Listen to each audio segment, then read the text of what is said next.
Hi friends, ఎలా ఉన్నారు? ఇప్పుడు దాకా మా బుజ్జబ్బాయికి మేము బయట నుంచి సర్లాకే తేలేదండి. ఇంట్లోనే ఇలాగే హెల్దీగా ప్రిపేర్ చేసి పెడుతున్నాం. మీరు కూడా వీలైనంత వరకు బయట నుంచి తెచ్చిన సర్లాక్ వాడకుండా ఇంట్లో ఇలా తయారు చేసి పెట్టిన పిల్లలు చాలా అంటే చాలా హెల్దీగా ఉంటారు. సరేనా? ఈరోజు మా ఇంట్లో మా బాబు కోసం ఎప్పుడు తయారు చేసే హోమ్ మేడ్ సర్లాక్ అంటే అదేనండి ఉగ్గు ఎలా చేస్తారో ఈరోజు మీకు నేను చేసి చూపిస్తాను. దానికోసం ఏమేమి కావాలి, ఎలా ప్రిపేర్ చేసుకోవాలనేది మీకు ముందు చెప్తాను. చూడండి, ఇది 1 గ్లాస్ పెద్ద గ్లాసు బియ్యం అనమాట. దాంట్లో నేను ఒక 5 స్పూన్లు కందిపప్పు, ఒక 5 స్పూన్లు పెసరపప్పు, 3 స్పూన్లు మినుములు, ఎర్ర కందిపప్పు కూడా మంచి అన్నారని ఒక 5 స్పూన్లు ఎర్ర కందిపప్పు కూడా వేస్తున్నాను.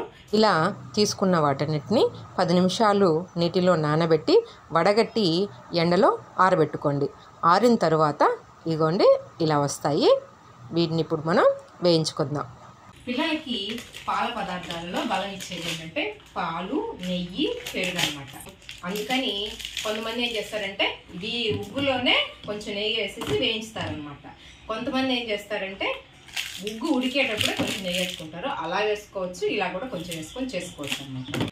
వాటితో పాటుగా పిల్లలకి ఏంటంటే 8th మంత్ నుంచి ఇవన్నీ స్టార్ట్ చేసుకోవచ్చు. ఎక్కువ క్వాంటిటీ కాకుండా ఒక 4-5 అన్ని రకాలు కొంచెం కొంచెం యాడ్ చేసుకోవచ్చు అనమాట. దీంట్లో మేము బాదం పప్పు, వేరుశనగ పప్పు, జీడిపప్పు, వాల్నట్స్, పిస్తా ఎప్పుడు రెగ్యులర్గా వేస్తామన్నమాట.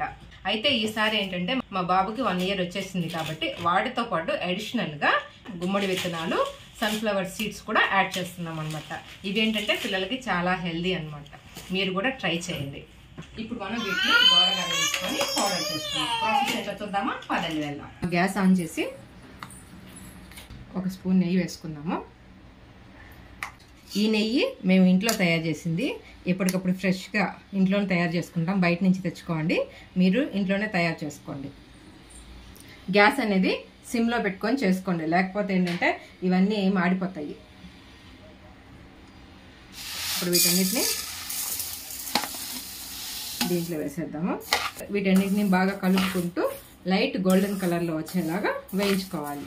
వీటిని పొయ్యి మీద పెట్టిన తర్వాత పక్కకు వెళ్లకుండా వీటినే కొంచెం జాగ్రత్తగా చూసుకోండి, లేకపోతే ఏంటంటే మాడిపోయే అవకాశం ఉంటుంది. చూసారు కదా, ఇలా దోరగా వేయించుకుంటే సరిపోతుంది.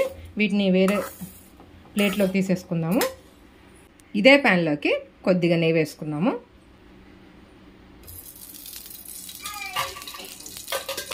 ఇందులో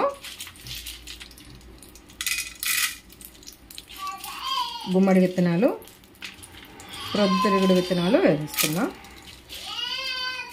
వేయంటే త్వరగా మాడిపోతాయి కాబట్టి మిగతావి కూడా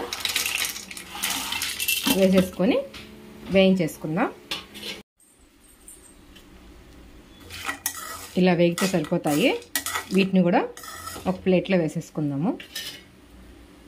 అన్నీ ఇలా ప్లేట్లో వేసుకొని చల్లారనివ్వాలి. స్మెల్ మాత్రం భలే వస్తుందండి. వీటన్నిటిని నేతిలో వేయించాం కదా, స్మెల్ మంచిగా వస్తుంది, చాలా బాగుంది. వీటన్నిటిని ఆరనిద్దాము. ఆరిన తర్వాత పౌడర్ చేసేసుకుందాం. ఇలా అన్నిటినీ పౌడర్ చేసేసుకొని ఒక ఎయిర్ టైట్ కంటైనర్లో స్టోర్ చేసేసుకొని పెట్టుకోవాలన్నమాట.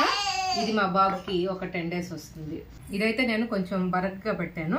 6 నెలల పిల్లలకైతే ఇంకా మెత్తగా పట్టుకొని స్టోర్ చేసుకోవాలన్నమాట. ఇది చల్లారిన తర్వాత ఇలాగా ఒక ఎయిర్ టైట్ కంటైనర్లో ఒక గాజు దాంట్లో అయినా కానీ ప్లాస్టిక్ అయినా కానీ వేసేసుకొని స్టోర్ చేసేసుకోండి. చూసారు కదా, హోమ్ మేడ్ సర్లాక్. ఇలాగే మీరు కూడా ఇంట్లో తయారు చేసి పిల్లల్ని హెల్దీగా తయారు చేయండి. Thanks for watching.